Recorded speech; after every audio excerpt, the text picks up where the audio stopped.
Two single attached na modern home dito sa Lower Antipolo, flood free. May 2 parking space at lanay area.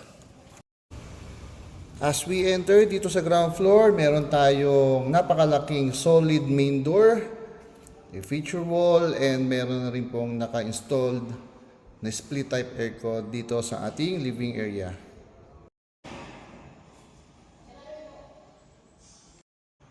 Dining area and kitchen area is may access going doon sa ating lanay area.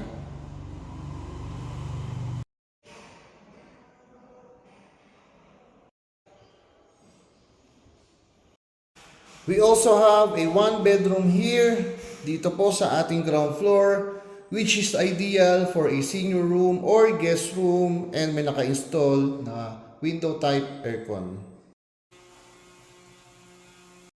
This is your common space or yung family area natin dito sa ating second floor.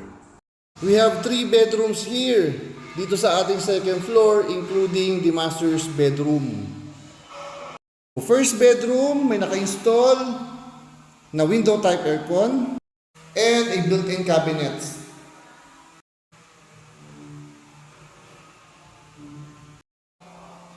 Our second bedroom, toilet and bath para dun sa ating first 2 bedrooms. And of course, last but not the least is yung ating master's bedroom. Walk-in closet, toilet and bath, split type aircon, a balcony. Of course, yung napakaganda at napakalaking space ng ating master's bedroom.